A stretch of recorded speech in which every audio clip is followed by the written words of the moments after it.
तो दोस्तों नमस्कार, WWE डबल धमाल में आपका स्वागत है। तो दोस्तों WWE रेसलमेनिया 40 इतिहास के पन्नों में दर्ज हो चुका है। इस शो में कुछ ऐसा हुआ जो फैंस के जहन में हमेशा के लिए बस गया है। WWE में 1316 दिनों के बाद रोमन रेंस का वर्चस्व यानी कि उनकी बादशाहत खत्म हो चुकी है। रोमन रेंस की बादशाहत इतनी आसानी से खत्म नहीं हुई। कोडी रोड्स ने आसानी से अनडिस्प्यूटेड WWE यूनिवर्सल चैंपियनशिप हासिल नहीं की। रोमन रेंस का राज खत्म करने के लिए कुछ दिग्गजों को कोडी रोड्स का साथ देने रिंग में आना पड़ा। आपको बता दें, ट्राइबल चीफ ने पेबैक 2020 में यूनिवर्सल चैंपियनशिप हासिल की थी। रोमन रेंस ने रेसलमेनिया 38 में WWE चैंपियनशिप भी जीती थी और टाइटल को यूनिफाइड कर दिया। साल 2021, 2022 और 2023 में उनसे टाइटल कोई नहीं ले पाया। कई दिग्गजों को हराकर उन्होंने अपनी धाक जमाई। एक चैंपियन के रूप में उन्होंने करीब 3 साल तक डोमिनेट किया। तो दोस्तों सबसे पहले तो मेरी तबीयत थोड़ी नासाज है, माफ करना, थोड़ा आराम से बोलना पड़ रहा है, मजबूरी है और प्लीज आप थोड़ा एडजस्ट करना। तो चलिए वीडियो को आगे बढ़ाते हैं। तो दोस्तों रेसलमेनिया 40 नाइट 2 में रोमन रेंस ने अपनी undisputed WWE universal championship Cody Rhodes के खिलाफ डिफेंड की।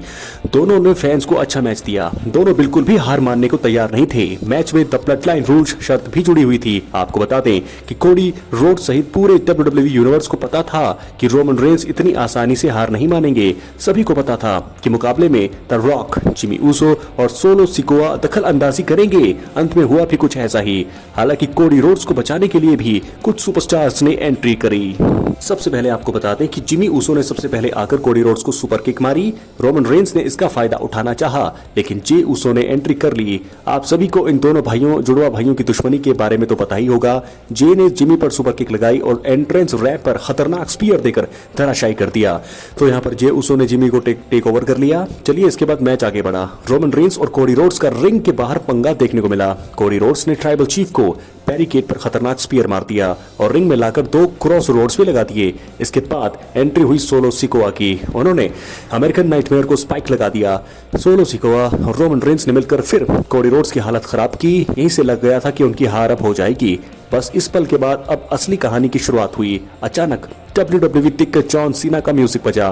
फैंस खुशी के मारे अपनी जगह से उछल पड़े थे। जॉन सीना ने अपने ही अंदाज में सोलो सिकोआ को रिंग के बाहर भेजा और रोमन रेंस को एटीट्यूड एडजस्टमेंट लगा दिया। जॉन सीना इतने गुस्से में थे कि उन्होंने सोलो सिकोआ को कमेंट्री टेबल पर एटीट्यूड एडजस्टमेंट भी दे दिया।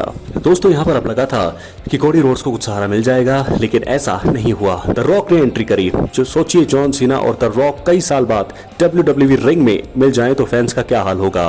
रॉक ने आते ही जॉन सीना पर रॉक बॉटम लगा दिया।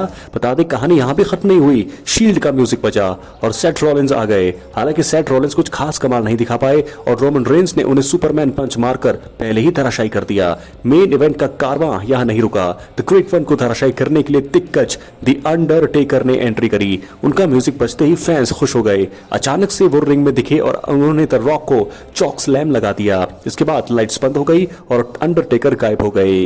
तो आपको बता दें कि यहाँ पर मैं भी यहाँ पर खुशी से उछल रहा था। क्या मेन इवेंट दिया यहाँ पर रेसलमेनिया 40 में WWE ने। कमाल का, ये सालों साल तक रेसलमेनिया 40 का मेन इवेंट याद रखा जाएगा। यहाँ से सभी को एहसास हो गया था कि रोमन रेंस की कहानी खत्म हो जाएगी और कोडी का एरा शुरू होगा।